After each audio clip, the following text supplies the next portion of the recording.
Hi, I'm Marc. And I'm Georgie.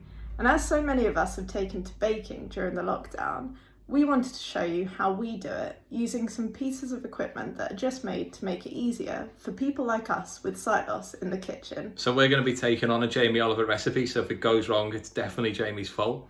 Let's have some fun. So stage one, you're going to add 650 milliliters of water. I'm going to use my talking jug here. 0 water. Now this water has to be tepid and preferably not on the side. That's close enough. So we put this into a bowl, and then we're going to add this packet of yeast. Add it to the bowl, and then use a fork to stir it. Smells like bread already. So for the next stage, I'm going to add 1 kilogram of strong flour, and I'm going to measure that out using my talking scales. That's going to be nearly this whole bag. It is 955 grams. So add that into your water, which has the yeast in it, and you try and keep using the fork for as long as you can. But once it gets too stiff, then you're going to use your hands. Once you can't use the fork anymore, start using your hands, and when you feel that it's ready, get some flour, put it on the side. Obviously make sure you've cleaned your side first. Get the bread mix out and start kneading it. Oh my god, this is good. It's my go now. Are you enjoying that?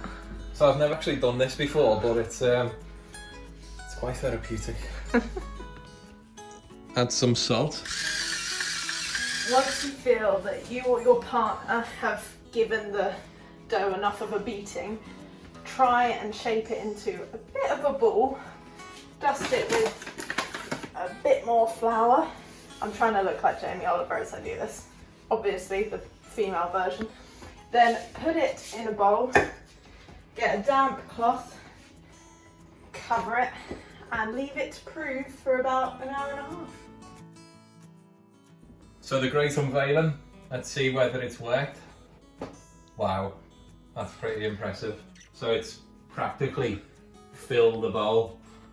So now we're gonna give it a good punch to deflate it, which is pretty fun. Wow, that felt great.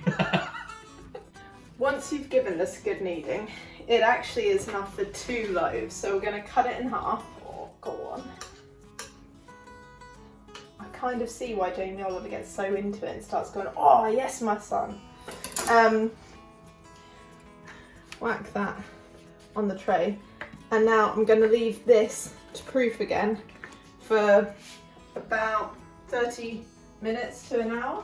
So now the other half, I'm gonna roll out using a rolling pin into a thin tea towel shape. First time I've used a rolling pin, I think, since I was about 5. I'm sure I'll get told if I'm doing this wrong, because there'll be a cut in a minute where Georgie takes over. No, give me it back. I'm gonna do it. Wow, look how amazing this is. I've just literally done this myself. So now I'm gonna whack some toppings on here. So I'm gonna start with some pesto. I'm gonna spread some of that pesto all over.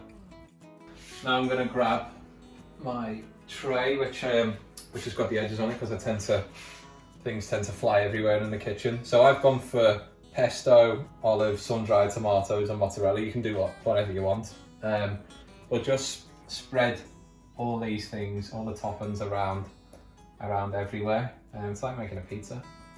Right, so once you've gone nuts with all your different flavours, we're going to try and roll it up.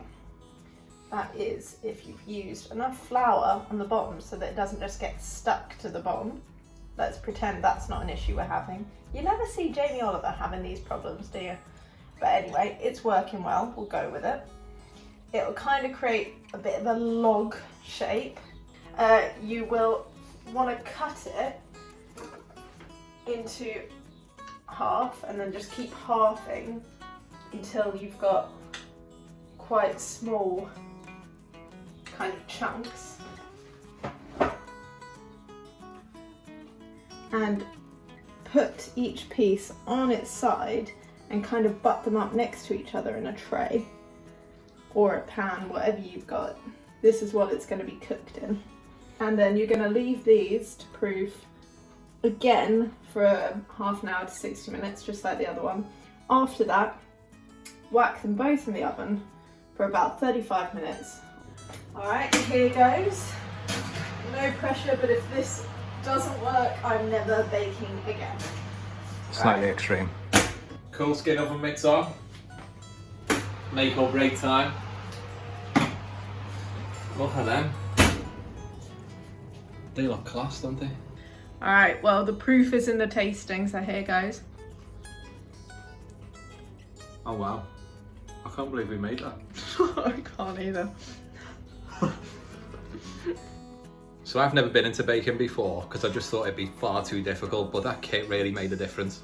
Those products plus loads more are all available on the RNIB shop. So just check out shop.rnib.org.uk. Standing with you through every challenge. RNIB. See differently.